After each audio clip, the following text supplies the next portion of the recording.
with those hard reads. Like those callouts are going to be make or break your games basically. Because if you're like trying to like play like an honest kind of game like the entire time, the parity like it's not going to be in your favor. So like those S smashes on like the Beaver vs Nade callouts on like Snake Habits, those giant punches to like swing in to break the defense, very very good and that's going to push him on into his grand finals against another Snake. I mean, 2 Snakes in top 3. That's still pretty impressive. I feel like we've seen that before. I feel like Jeff has gotten 3rd a couple times. Ryan's been in grands, but still, it's pretty cool. I'm coming down to be the Snake region a little bit. Yeah, just a very good player, and it's kind of interesting like seeing these two in the grands right now because when there's like events going on the weekend, sometimes you get a lot of like matchups like you don't usually see too often. Although Konga and Raiyihn is a matchup that does happen a whole bunch of the Protostars, but now we're in the grand finals and we're going straight back to PS2. Let's see how Ryan's game plan is going to differ from Jeff's game plan, because I think that's going to set apart these two in the games. Because yeah, I mean, sorry, go on. As I was saying, like Raiyhn was the one that sent Konga down here, and Jeff was originally sent down to losers by Konga. So right, where do these adaptations go? Yeah, this is Konga's 4th Snake set of the tournament, which is insane. We could possibly see a 5th, which would be even more insane. You know, Raiyhn, I feel like, is more of the... I feel like Jeff is a very tricky player. I mean, we saw both in the Chico set and the Konga set just how many times he was setting up these crazy traps. But Raiyhn, I feel like, is just a bit more wild, I feel like is how I would describe his playstyle, both in his setups and also just the way he looks for those setups. And sometimes, you know, you're talking about how Konga is good at breaking rhythm. Raiyhn is especially good at breaking rhythm as well. Just recognizing a lot of habits from different players. Definitely. Raiyhn is definitely like a choose-your-own-adventure book sometimes. A lot of the sets come out of the left field, but then they get him to the end, and it's usually pretty successful. That's true. Now we're going to jump into these nades, because now we're doing like throwing our face at DK. Like unlike the previous kind of set, like Raiyhn is rushing down Donkey Kong. Yeah, and I mean, you say that, but at the same time, Raiyhn, for the most part, has kind of been in that Pokeball range. Really hasn't been going past that platform too much. And I actually really like that. He's faking, he's almost, it's like a weird kind of shimmy with these B-reverse grenades. I really like it, but Konga, you know, finding that advantage state eventually. Yeah.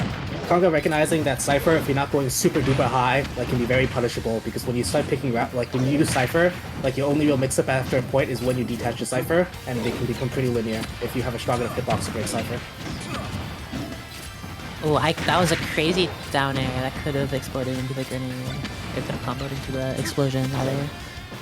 Yeah. Raiyhn uses a lot of like cool Z-drops a lot in his nade gameplay. If you'll see, he'll do like B-reverse and then he'll Z-drop the nade and like immediately pull another one. Or like he'll like Z-drop it like after doing an aerial. And then these creates these like interesting patterns of hitboxes and hurt boxes depending on like what he presses. Like if he presses a bear, like it'll cover much more space than like just pick 2 nades. But then like there are different hitboxes you have to consider. And another thing about the grenade play is I love Raiyhn's grenade movement. He's being really evasive, and I saw a setup where he exploded C4, and then immediately after, wow. Yep. Speaking of C4, yeah. That C4 stuck him earlier when he pulled the nade, and then he dropped the nade, and immediately stuck a C4 on Konga. Oh, I didn't even see that. That's funny.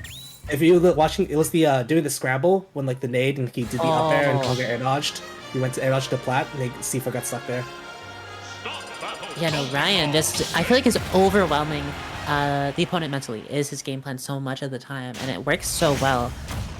Because again, like, if the opponent's mental stack is just focused on so many different things, but you're really just doing these options so that you can get to your one win con, then it's just, it sides the battle into your favor so much. It's really important. It's really crazy. This is going to be big damage. Yeah, 46% right now. Yeah, now... Not even.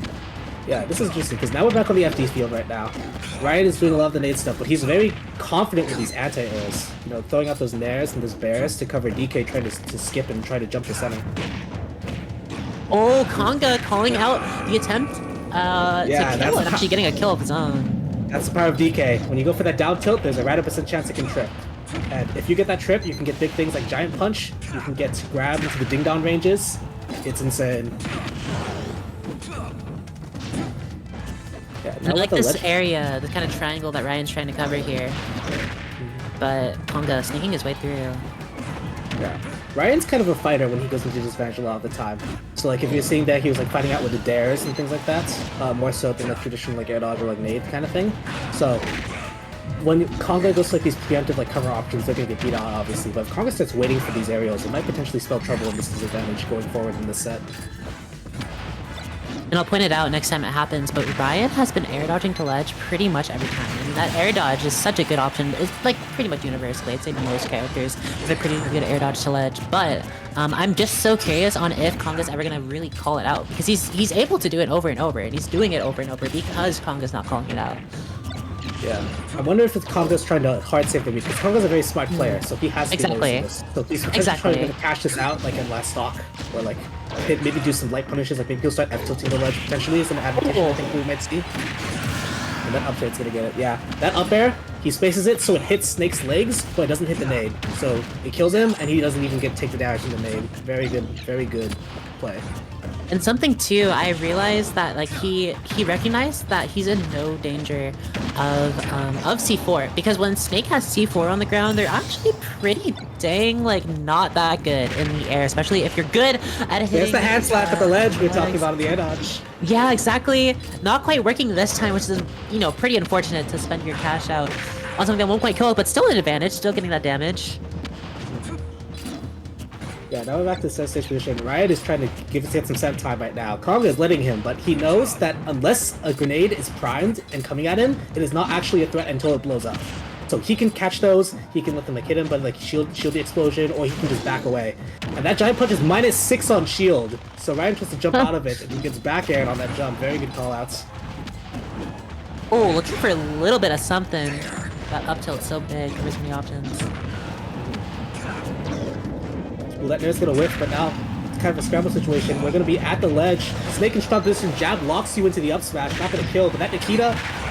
Oh, very crazy Nair. Wow. Wall tech jump Nair. Okay, if you take one more hit, you're gonna be in down throw percent. And that's spooky.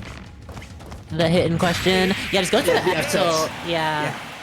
Okay, I wasn't quite sure. That makes sense actually, because down throw F tilt is character specific, so not all characters get hit by it. It's usually the characters with the big foreheads, but it makes sense that DK, like with his big body, also is true combo out of that. But that situation is kind of like a catch-22, because when people go for the up smash like that, if you pick like jump, some characters can like jump try to aerial off of it, but you can get punished in the end lag. If you roll them, they call it out, which is like a very common option. People can up tilt you on the turnaround, and you can also try to time neutral get to get through the Nikita, which get through the up smash. This is a very common option, but Raiyhn knows that, waits for it, and grabs you. Yeah, now we have Smashville, very small stage. Yeah, very small stage, and I feel like that's small stage. Your DK, there's a big platform, and C4 covers all of it. That's a little bit. It's a bit of a risky option, I'd say, but in return, you just get such crazy access to some crazy combos. I've never seen that down throw tech chase before. That was I like that wild. a lot. It adds a little extra percent. Really If you did get that regrab, he would be in ding dong range if he carried you to the platform. Okay, that was wild. Yeah. So something to note specifically with how Raiyhn's directing that Nikita. He's attacking it from above, because if you hit it go above DK, his arms don't actually cover the Nikita, so you get the strong Nikita. You don't have to cancel it and get a weak Nikita kill. So you can get the kills much earlier. What?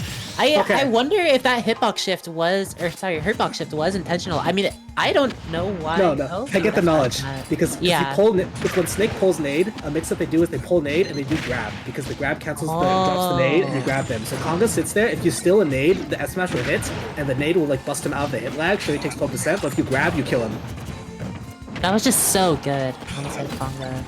Yeah, very good match choice. That Nair to clank the up smash. But Raiyhn is back in his zone right now. His set play gets to be almost the entire stage on this map, which means that Konga, if he's not an advantage, he's constantly having to like weave around these explosions and like find his way through. But now we're at 165%. This is so risky as DK. I feel like the stage selection, especially in a game 3 like this. Now you're down a stock. Raiyhn's honestly all these considered, not the healthiest, but. These pairs are starting to come out right now. He's trying to anti-air Raiyhn, because Raiyhn's been going for a lot of these like preemptive like nairs and bears to cover Konga, and Konga's just doing preemptive bears to cover those. They're like entering like a super mind game. Seeing Konga just He's spam spamming. there is really funny. This guy is trying to forward air for sure. He's going in. All that movement was fair. Okay. Yeah, you got yeah, the yeah, just yoink, yeah.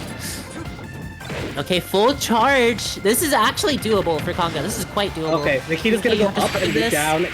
you're dead. Yeah, you're dead. GG's.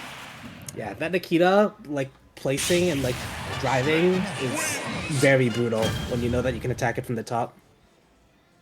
Yeah, good stuff. Wait, can we do an interview with Raiyihn? Is that possible? Wait. That would be funny.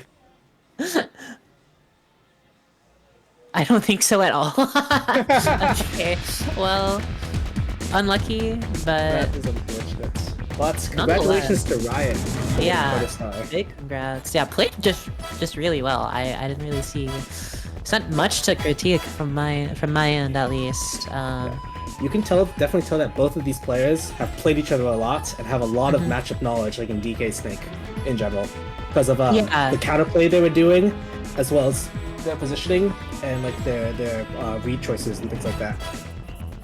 But in a matchup of where it's like this close, like we're gonna have big swings, and like even if it says it's a 3-0, like every single game was really close. It's a very cliche thing to say, but like it's incredibly true when you have these two heavy characters that can kill you at almost any percent, it feels like. It really was close though. Yeah, Raiyihn is playing that really well. I just love his movement. I haven't really seen that from him from when I've watched him until now, and that was super sick. I love the way he was playing Konga too. I feel like his movement and his evasion. You know, you're playing a bullet hell and you're fighting against Snake as DK, especially on certain stages like like I said FD, like Smashville. That makes it very scary about Konga.